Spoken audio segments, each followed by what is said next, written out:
Berapa yang siap mendengarkan message buat Natal hari ini? Boleh angkat tangannya? Katakan wow. Oke. Ebenezer adalah tema kita, yang berarti sampai di sini Tuhan menolong kita. Ebenezer adalah sebuah tugu yang dibangun oleh Samuel ketika dia mengalami pertolongan Tuhan dan penyertaan Tuhan, di mana akhirnya tabut Tuhan yang tadinya direbut oleh musuh, akhirnya bisa dibawa kembali.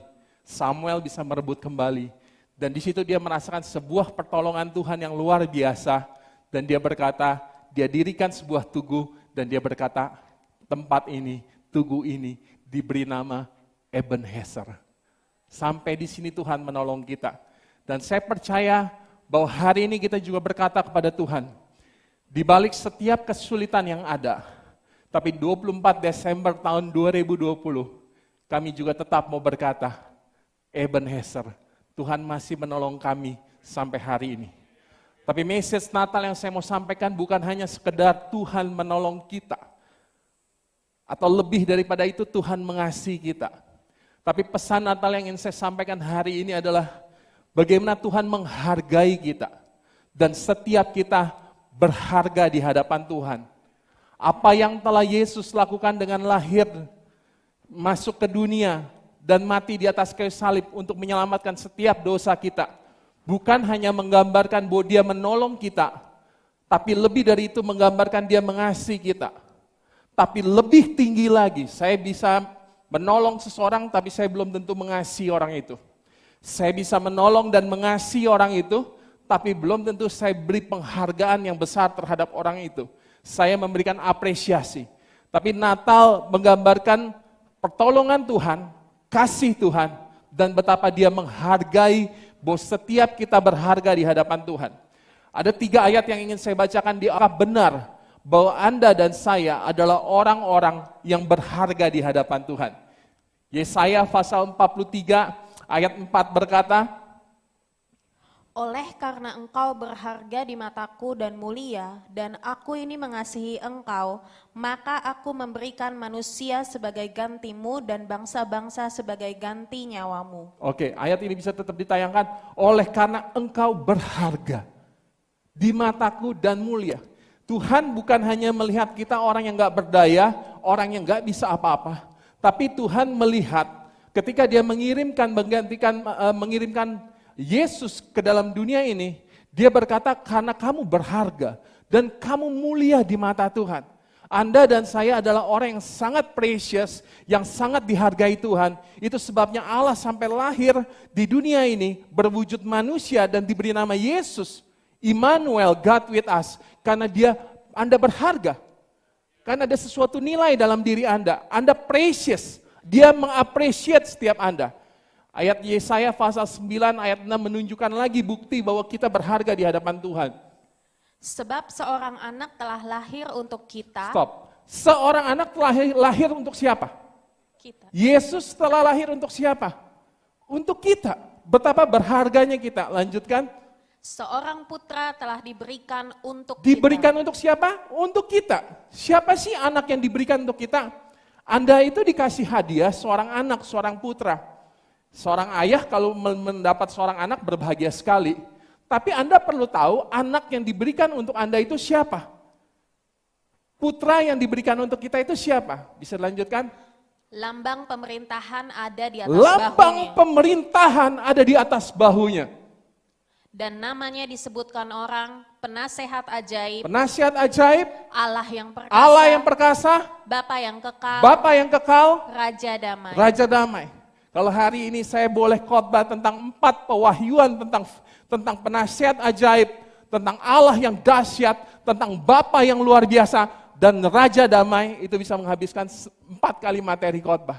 Jadi sesuatu yang diberikan kepada kita, sesuatu yang precious, yang berharga karena dia menghargai setiap Anda dan saya, yang diberikan kepada Anda adalah seorang putra, bukan hanya seorang pembantu untuk menolong kehidupan Anda. Seorang pegawai untuk menolong kehidupan Anda. Yang diberikan kepada Anda 2000 tahun yang lalu adalah seorang putra di mana lambang pemerintahan, pemegang kekuasaan yang tertinggi Bapa yang kekal, dia Raja damai, Allah yang perkasa, God is wisdom, penasehat yang sangat ajaib, yang mampu mengajarkan hidup, yang mampu memberitahu tentang vision, dan itulah yang diberikan kepada kita.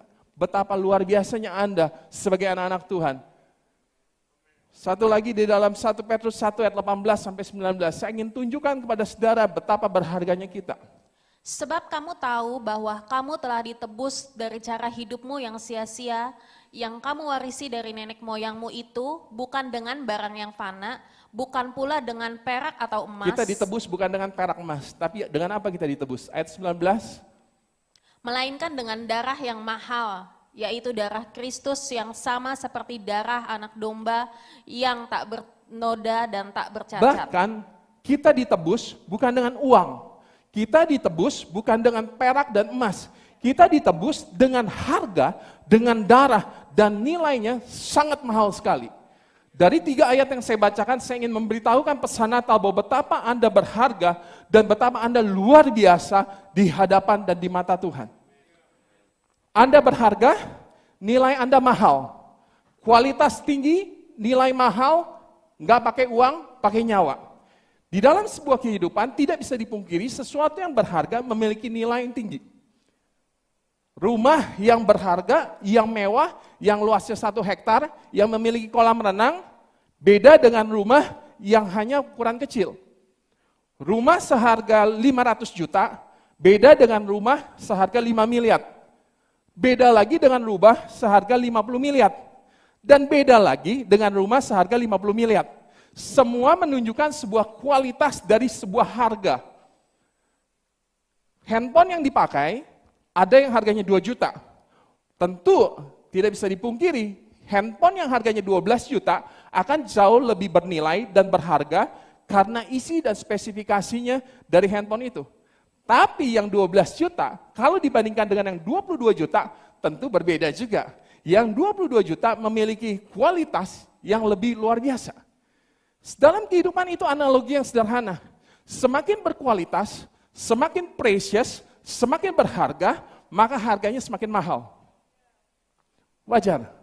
Baju yang kita pakai, mainan yang kita beli, jam tangan yang kita pakai, semua ada harga. Anda bisa membeli jam tangan seharga 100 ribu, Anda bisa mendapatkan jam tangan seharga 1 juta, Anda bisa mendapatkan jam tangan seharga 10 juta, 100 juta, 1 miliar, dan 10 miliar. Ada semua, bisa dibeli. Tapi tentu berbeda kualitasnya. Karena memang sesuatu yang lebih berharga akan memiliki nilai yang lebih mahal. Nah, apa yang saya mau sampaikan, saya menarik sebuah kesimpulan dan pemahaman yang saya percayai, kalau kita dihargai dengan sangat mahal atau sangat tinggi, yang bahkan tidak dibayar dengan uang tapi oleh nyawa, dan dikatakan dalam kebenaran kita berharga, saya meyakini dan mempercayai bahwa kualitas dari manusia adalah kualitas yang sangat tinggi sekali. Saya mempercayai bahwa kemungkinan besar manusia yang ditebus oleh Tuhan dengan darah yang mahal adalah manusia yang tidak pernah memiliki kesalahan, manusia yang tidak pernah melakukan dosa, manusia yang tidak pernah hidup kotor, manusia yang sangat kudus, manusia yang selalu memberi, manusia yang sangat pintar, manusia yang sangat disiplin, manusia yang sangat berintegritas, manusia yang sangat berakhlak, manusia yang sangat bertoleransi. Itu yang saya percayai. Karena untuk sebuah harga yang mahal harus diimbangi dengan kualitas. Kalau kita dinilai dan dihargai secara mahal, bukan dengan ukuran uang, tapi ukuran nyawa, dan bahkan seorang pemerintahan, lambang pemerintahan diberikan kepada kita, Bapa yang kekal diberikan kepada kita, maka saya meyakini bahwa manusia yang telah ditebus oleh Tuhan itu adalah manusia yang tidak pernah melakukan dosa, manusia yang tidak pernah berpikiran kotor, manusia yang tidak pernah berkata kasar, manusia yang selalu hidupnya kudus, manusia yang selalu memberi, manusia yang selalu membela temannya, manusia yang selalu bertoleransi. Itu yang saya percayai. Itu logika. Tetapi kenyataannya saya menemukan, saya nggak mau menilai dan menghakimi orang-orang yang ada di sekitar saya. Tapi kok ketika saya merefleksikan diri saya, kok nggak gitu ya? Berkali-kali saya menyakiti istri saya. Berkali-kali saya khawatir. Hari ini pun ada kekhawatiran dalam hidup saya. Kalau orang yang menyebalkan, saya sulit untuk mengasihi. Apalagi kalau orang yang ngomongin saya negatif, rasanya pengen gue jitak gitu orang. Kok gimana nih gak sinkron? Karena harga yang mahal harus diimbangi dengan kualitas. Tapi kok kenyataannya waktu saya melihat diri saya gak seperti itu. Emosi saya berkali-kali terbakar, pikiran kotor saya sering kali bisa masuk, rasa iri bisa masuk, khawatir bisa masuk dalam hidup saya. Apa yang menyebabkan ketika kita merefleksikan dan menemukan kita nggak memiliki kualitas atau harga yang begitu tinggi, tapi tetap Kristus mau lahir dan mengasihi dan menghargai kita? What's the reason? Ada 3 hal yang saya mau bagikan. Efesus 2 ayat 10, ini alasan pertama. Sebab karena kasih karunia kamu diselamatkan oleh Ayat iman. ke-10, bisa langsung ayat 10. Karena kita ini buatan Allah diciptakan dalam Kristus Yesus untuk melakukan pekerjaan baik yang dipersiapkan Allah sebelumnya. Ia mau supaya kita hidup di dalamnya. Kenapa bertolak belakang, nilai kita nggak terlalu tinggi, tapi Yesus masih membayar mahal? Reason yang pertama adalah karena keberhargaan kita bukan apa yang kita buat dan kita lakukan, tapi keberhargaan kita karena siapa yang menciptakan kita. Who create you? Ya, Anda diciptakan oleh Allah. Dalam kitab Kejadian dikatakan Anda diciptakan serupa dengan gambaran Allah. So kita harus tahu why we are celebrate the Christmas. Merayakan apa yang Tuhan lakukan, Dia sebagai pencipta kita. Kita buatan Allah. Anda dihargai bukan. Ada sebuah lukisan yang sangat mahal. Anda bisa menebak berapa harga lukisan Yesus ini? Harga lukisan ini adalah 6,4 triliun. Menurut saya dengan zaman teknologi dan orang semakin pintar, kalau saya datangkan 100 pelukis-pelukis jago di seluruh dunia, bahkan pelukis jalanan yang ada di tengah jalan, di pinggir jalan, menurut saya kalau mereka buat gambar yang sama, Anda belum tentu bisa membedakan dari 100 lukisan itu, mana yang harganya 6,4 triliun, atau yang harganya hanya 640 ribu. Anda belum tentu bisa membedakan. Dengan zaman yang secanggih, orang semakin pintar, cat banyak yang makin lebih bagus, Anda belum tentu bisa membedakan, oh ini lebih bagus. Jadi permasalahannya kenapa seorang pangeran pewaris tahta kerajaan Saudi Arabia, Pangeran Muhammad bin Salman, membeli lukisan Yesus harga 6,4 triliun. Karena lukisan ini dibuat oleh Leonardo da Vinci. Bukan karena nilainya, tapi siapa yang membuat. Pakai. Tadi saya bawa kaos, gak usah baju dia. Tapi baju saya aja dia. Saya sebutkan angka, lupa berapa tafsir. Pertama berkata, oh ya memang harga baju sekitar segitu. Tafsiran pertama. Tafsiran kedua, agak kemahalan kok. Kok bisa beli harga lebih rendah, bahkan setengahnya lebih murah.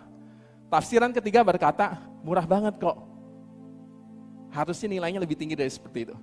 Saya mengasumsikan kemungkinan besar saya beli baju ini beberapa tahun lalu 300 ribu. Sebagian berkata, ya memang kelihatannya kalau di mall, memang sekitar segitu sih kok, zaman sekarang. Sale, big sale. Tapi sebagian orang berkata, kayaknya kok bisa dapat deh kalau beli di tempat tertentu 125 ribu. Benar, saya pernah beli yang seperti ini, 150 ribu. Tapi saya juga pernah melihat yang baju seperti ini berharga 3 juta. Tapi dan pembuat baju di belakang ini, ketika seorang nama disebutkan, maka baju ini menjadi 3 juta. Ketika seorang nama disebutkan, maka baju ini kali karena istri bisa masak enak sekali. Dan tidak jarang istri saya berkata, gue bisa buatnya, nanti gue coba. Berkata jujur dari hati yang terdalam. Seringkali ketika istri saya mencoba buat, of course, buat saya nggak seenak tempat aslinya, karena saya itu sangat mengapresiasi bukan rasanya juga, tapi the makernya yang buat pertama kali jenis masakan itu siapa, dari restoran mana, seringkali saya meng-appreciate. Walaupun banyak orang lain jual yang seperti itu. Tetapi saya tidak menilai dari rasa. Saya menilai dari siapa yang buat. Dan beberapa masakan yang ada, nama-nama jenis masakan yang ada, sampai hari ini saya berkata bahwa gua gak akan pernah makan dan beli lagi di tempat itu. Karena istri gua sudah bisa bikin masakan itu. Dihargai karena siapa yang membuat. Anda dihargai bukan karena apa yang Anda buat, apa yang Anda lakukan, apa yang Anda pikirkan. Anda dihargai karena Anda ciptaannya Tuhan. Siapa yang menciptakan Anda? Tuhan yang menciptakan Anda. Yang kedua, kenapa Anda dihargai dengan luar biasa tanpa perbuatan? Efesus 2 ayat 8-9.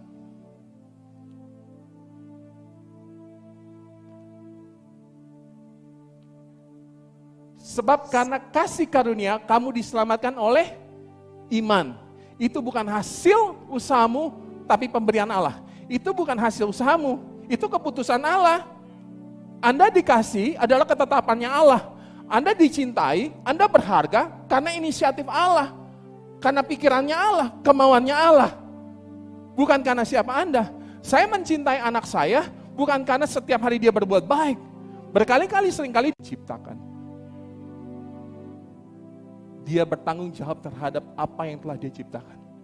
Ketika satu waktu dia menemukan apa yang dia ciptakan keluar dari jalannya dan meninggalkan dia tetap bertanggung jawab untuk memberikan sebuah ide, sebuah gagasan, sebuah kenyataan untuk menyelamatkan dan menawarkan keselamatan pada kita semua. Orang-orang yang menciptakan mobil, membuat mobil, menciptakan handphone, pabrik-pabrik itu bertanggung jawab untuk sekian waktu. Kalau handphone ini memiliki masalah, untuk sekian waktu 5-10 tahun, mereka akan tetap bertanggung jawab untuk memperbaiki, menyiapkan spare part yang ada. Tapi Tuhan memberikan tanggung jawab pada kita, bukan untuk jangka waktu 5 tahun, 10 tahun, tapi sampai akhir hidup kita, Dia berikan kesempatan. Itu sebabnya orang-orang yang menerima hadiah anugerah daripada Tuhan, orang-orang itu harus menghargai setiap kesempatan, setiap kasih yang Tuhan telah berikan dalam hidup kita. Dia Allah yang bertanggung jawab. He create the people. Waktu dia ciptakan manusia, dia ciptakan serupa dengan gambaran dia. Tetapi ketika manusia jatuh dalam dosa, ketika manusia mulai meninggalkan dia, tapi dia tetap mau memberikan jalan keluar. Dia bertanggung jawab. Dia buat keputusan yang tepat. Ketika seorang anak bungsu berbuat keluar jalan dari yang seharusnya dia lakukan, dia mengambil harta ayahnya dan memakai dengan foya-foya. Tapi ayahnya adalah ayah yang bertanggung jawab. Ketika anaknya tetap datang dan kembali kepada ayahnya, maka Alkitab mencatat bahwa tangan ayahnya terbuka. Karena dia bertanggung jawab. Sekalipun dia menyakiti, meninggalkan ayahnya, tapi karena itu adalah anaknya, maka dia berikan kasihnya, pengampunan buat setiap anaknya. Dia Allah yang bertanggung jawab.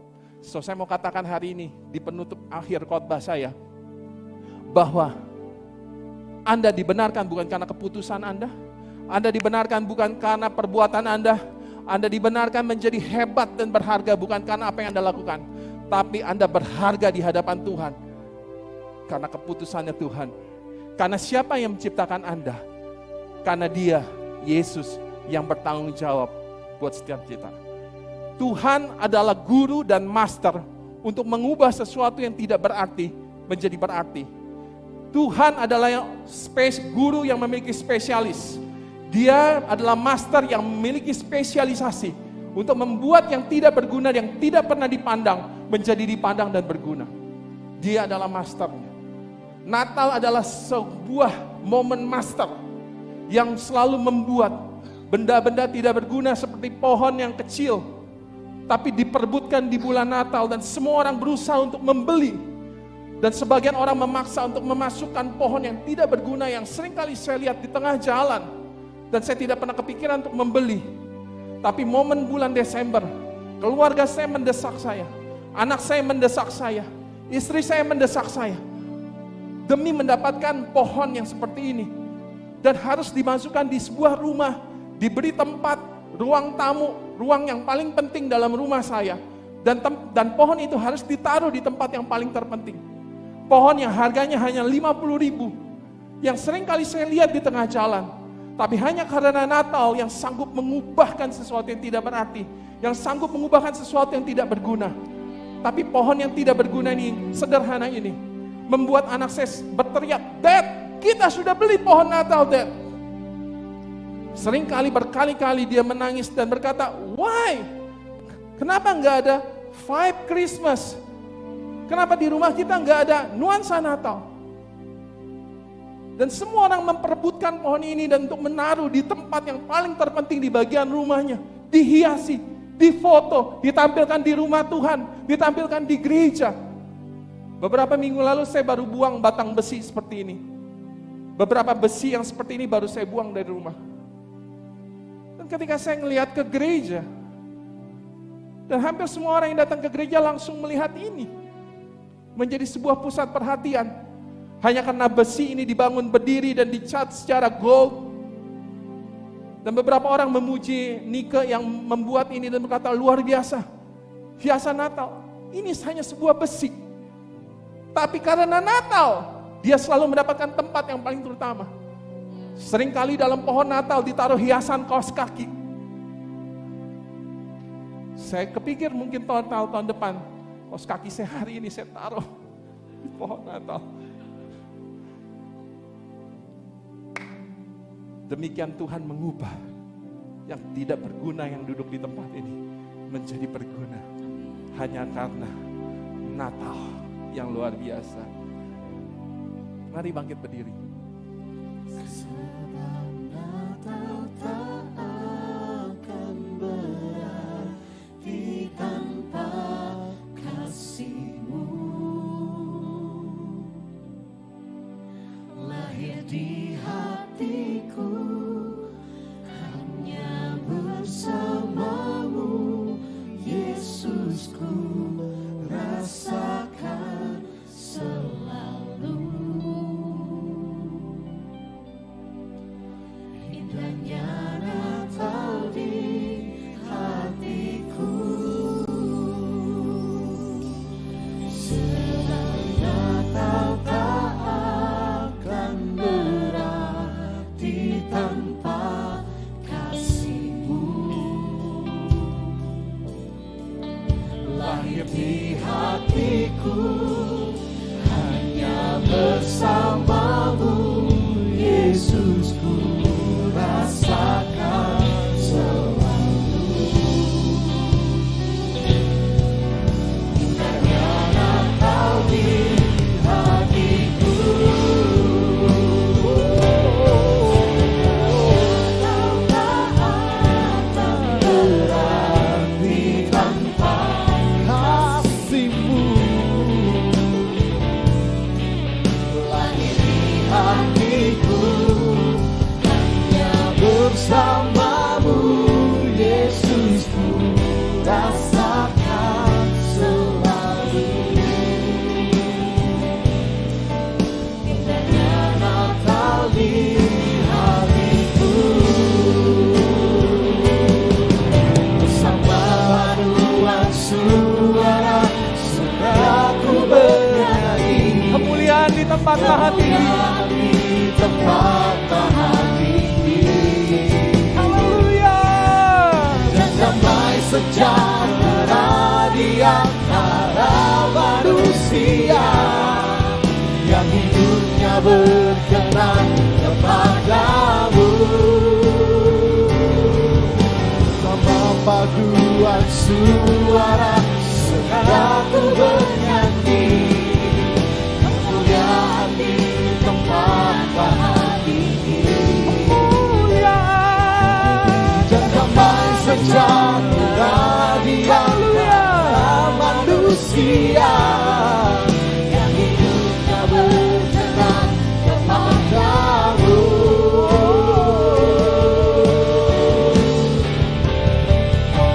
Sebab Natal tak akan berakhir. Natal tidak ada berartinya tanpa Yesus yang dilahirkan buat setiap kita.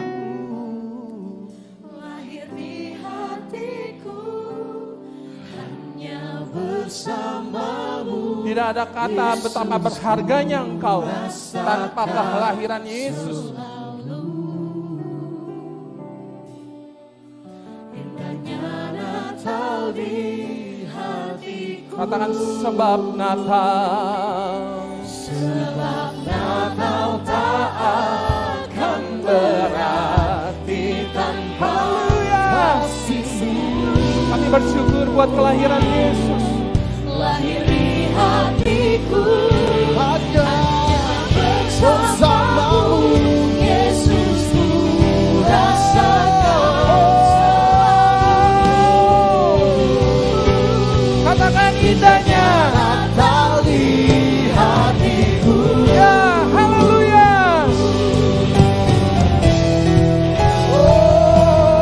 Sebab Natal tak akan berarti tanpa kasih.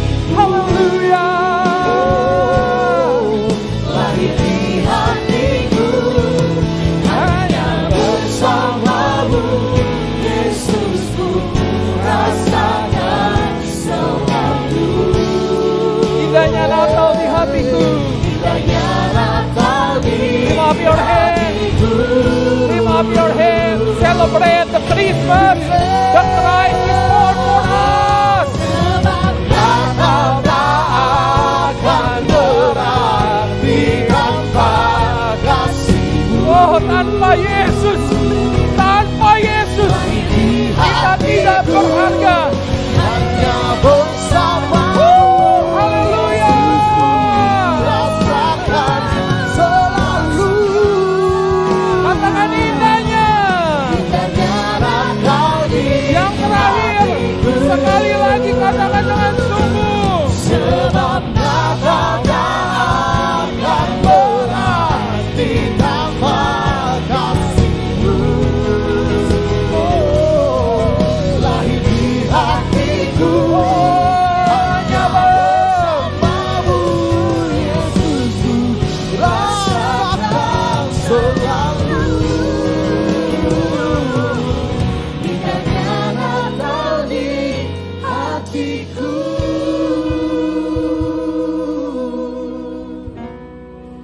Kenapa kita nggak buat hari ini untuk mengundang Yesus come into your heart? Seorang juru selamat yang telah diberikan secara cuma-cuma buat setiap kita. Adakah yang berkata saya tidak berguna dan saya tidak berharga? Hari ini biar firman Tuhan mengingatkan kita dan menguatkan kita betapa berharganya kita. Buat teman-teman yang belum pernah dalam hidupmu mengundang Yesus yang luar biasa masuk dalam hatimu, kenapa tidak menggunakan kesempatan ini untuk mengundang Dia dan menerima Dia sebagai juru selamat? Ini adalah waktu yang terbaik. Ini waktu yang terbaik. Buat engkau yang mau terima Yesus atau buat engkau yang merasa dirimu tidak berharga, tapi this is the Christmas moment. Dan kau mau mensyukuri momen itu dan mau berkata, Tuhan terima kasih. Baik engkau yang mau terima Yesus ataupun engkau yang mau mengalami Dia lebih lagi dalam hidupmu di tahun yang akan datang. Bolehkah dalam pejamkan mata taruh tanganmu di dadamu dan ikuti doa saya. Tuhan Yesus, saya mengundang Engkau masuk dalam hidup saya, dalam hati saya. Terima kasih menjadikan saya berharga. Terima kasih karena menciptakan saya. Terima kasih karena buat keputusan yang baik. Terima kasih karena bertanggung jawab terhadap hidup saya. Hari ini masuklah dalam hatiku. Saya terima Engkau sebagai Tuhan dan Juru Selamat. Dalam nama Yesus. Dalam nama Yesus. Dalam nama Yesus. Yang percaya dan telah terima Tuhan katakan amin. Beri kemuliaan buat Tuhan. Woo! Haleluya. God with us. Emmanuel, God with us. Christ King. Haleluya. Emmanuel, God with us, your kingdom come, be magnified, come glorified. Christ Jesus the King. Mari angkat tangan di hadapan Tuhan. Katakan Immanuel telah lahir juru selamat. Dan namanya adalah Immanuel, yang berarti Allah beserta dengan kita. Christ Jesus the King. Oh, Emmanuel, God with us, your kingdom come, be magnified, come glorified. Christ Jesus the King. katakan Immanuel. Emmanuel, God with us, your kingdom come, be magnified, come glorified. Christ Jesus the King. One more time, say Immanuel. God with us, your kingdom come, be magnified, come glorified. Christ Jesus the One more King. time, Immanuel. Emmanuel, God with us, your kingdom come, be magnified, come glorified. Christ Jesus the King.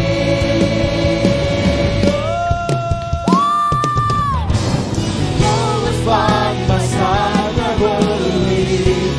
Oh, from beginning to the end. Beginning to the end, forever you'll be.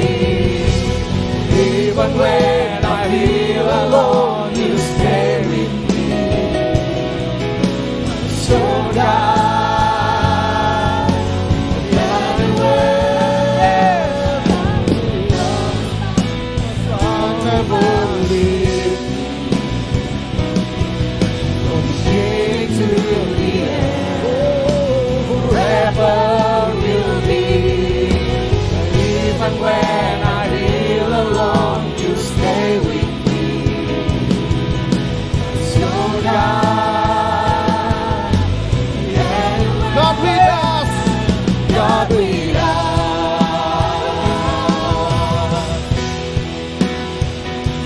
Haleluya. Terima kasih Tuhan buat momen yang luar biasa. Momen yang berharga. Kelahiran Yesus Immanuel buat setiap kita. Haleluya Jesus. Terima kasih Tuhan. Terima kasih. Yang terakhir katakan, You always by my side, never leave me. From beginning to the end, forever will be. Even when I feel alone, you stay with me. Because you're God, Emmanuel, God with us. amin. Silakan duduk. Haleluya. Berapa yang sukacita bahwa Natal begitu luar biasa. Buat teman-teman jemaat GSJ Badengan Selatan yang telah bergabung sebagai jemaat youth dan teens, izinkan saya hari ini, saya tahu bahwa keadaan pandemi 2020 bukanlah sesuatu yang mudah. Ada banyak sekali hal yang berubah dalam kehidupan kita. Tidak terkecuali gereja di tempat ini. Kita harus dipaksa mengalami sebuah penyesuaian yang tidak mudah buat kita. Kita harus mengambil keputusan-keputusan dengan waktu yang cepat, keputusan yang sulit. Terutama ketika pandemi awal. Dan tidak bisa dipungkiri bahwa aturan atau suasana ibadah berubah secara total. Dan sebagian besar dalam tahun ini kita melakukan ibadah secara online. Sebagian orang bisa memanfaatkan situasi itu dengan sangat baik. Justru dalam situasi seperti itu dia mengambil sebuah keuntungan untuk membangkitkan kedewasaan dia, kekonsistenan dia, di mana dia bisa beribadah tanpa dipengaruhi oleh keadaan dan situasi. Tapi tidak bisa dipungkiri sebagian orang mengalami connected yang terputus. hubungan yang terputus dengan Tuhan. Ketika mereka sudah sulit beribadah di rumah, dengan kuota, dengan fokus, tanpa disadari berbulan, berhari, bulan, minggu berjalan, membuat hubungan kita dengan Tuhan terputus. Saya meyakini ada di antara kita yang mungkin sudah setengah tahun tidak ke gereja. Karena biasanya kehadiran hari Minggu sekitar 180 orang dan Natal ada 400 orang lebih yang datang dalam kebaktian pertama dan kedua. Artinya ada beberapa orang yang tidak pernah kebaktian beberapa bulan. Tapi tahun 2021, sesuatu yang saya mau sampaikan buat teman-teman sebagai anggota GSJ Badengan yang setia, yang luar biasa. Tahun 2021 gereja akan mengambil sebuah momentum untuk reconnect, mengkonekkan kembali antara umat kita sebagai gereja Tuhan. Kita adalah gereja. Gereja bukan hanya bicara tentang gedung, tapi gereja bicara tentang kumpulan orang percaya, dan saya adalah orang percaya dan Anda adalah orang percaya. Gereja mau kita terkonek kembali kepada Tuhan. He is the source. Dia adalah sumbernya. Ketika Anda terputus dari sebuah sumber, bagaimana Anda bisa melewati hidup ini dengan baik? 2020 tahun yang sangat tough. Tahun yang sangat tidak bisa diprediksi. Kehilangan pekerjaan dan segala macam. Beberapa hari yang lalu kita ada satu anggota jemaat yang mengalami kecelakaan yang begitu luar biasa dan sampai hari ini tidak bisa menyadarkan diri. Ini tahun ujian buat semua orang. Yang gereja bisa lakukan adalah mempersiapkan kalian untuk tetap terkonek dengan Tuhan. Dan 2021 kita mengambil momentum, diawali dengan 2 puasa selama 10 hari. Untuk menghadap kehadirat Tuhan, merendahkan hati kita. Resurrection dry bone, kebangkitan tulang-tulang mati, tulang-tulang kering dihidupkan kembali. Menjadi sebuah misi dari 2021 adalah misi untuk kita bangkit terkonek. Baik dengan Tuhan, dengan gereja, dengan teman-teman sekitar kita, menjadi dampak yang luar biasa. Tentu hari ini saudara akan dibagikan teman-teman buku majalah New Hope yang di dalamnya adalah buku hikmat. Tentu kita tetap memotivasi. Only the truth can set you free. Hanya kebenaran yang mampu memerdekakan engkau. Dalam hidup yang sulit, yang paling terpenting adalah momentum bergumul dengan firman Tuhan. Sampai firman itu terang dan kita tahu apa yang harus kita lakukan. Menjadi sebuah energi untuk kita mampu melewati 2021 ini dengan baik. Saya mau dan melihat, gereja mau melihat bahwa 2021 ada sebuah movement kebangkitan dari orang-orang yang mungkin selama beberapa bulan ini tidak terkonek dengan Tuhan, kembali terkonek. Anda berharga di hadapan Tuhan, itu pesan Natal hari ini. Dan sampai hari ini Tuhan masih menolong Anda, Ebenezer. Itu gunakan waktu 2021, ambil keuntungan untuk sebagai batu loncatan membangkitkan semangat kita kepada Tuhan. Dan 2020 adalah sebuah perjalanan yang cukup panjang dan luar biasa buat sebuah gereja yang namanya adalah GSJA Badengan Selatan atau Gereja Sidang Jemaat Allah Badengan Selatan. Dan kami bersyukur, kita bersyukur buat apa yang Tuhan telah kerjakan dengan nama GSJA Badengan Selatan. Dan tahun ini adalah tahun terakhir kita menggunakan nama GSJA Badengan Selatan. Tahun 2021 sudah tidak ada GSJA Badengan Selatan. Pada doa puasa kita akan mengumumkan nama baru dari gereja kita. Dan sesuai dengan nama itu, demikian juga visi, misi, dan movement yang akan kita lakukan. Kalau tidak keberatan, why do you want to join with us? Untuk membangun, membangkitkan 2021. Supaya kita bisa jadi berkat buat banyak orang. Supaya kita bangkit dari masa-masa yang tidak mudah dalam kehidupan kita di 2020. Bergabung, saya memotivasi dan mengajak setiap bagian dari teman-teman youth dan teens untuk masuk dalam 2021 dengan new hope, pengharapan yang baru, di mana tulang kering akan dibangkitkan kembali Tuhan akan memberikan nafas dalam hidupmu. Saya berdoa hari-hari ini Tuhan berikan nafas dalam hidup saya. Pesan-pesan yang kuat dalam hidup saya. Bahwa biarlah ini menjadi investasi untuk tahun-tahun yang akan datang. Kehidupan kita dibangkitkan. So hari ini kita juga akan launching lagu baru kita, We Are The Church. Sebagai gambaran bahwa gereja bukan hanya 4 tembok ini. Tapi gereja adalah saya dan kita semua. Kita lihat klipnya We Are The Church. Dan nanti tim Breakthrough Worship akan membantu kita menyanyikan lagu ini. Sekali lagi terima kasih buat tim Breakthrough Worship. Mari kita lihat klipnya.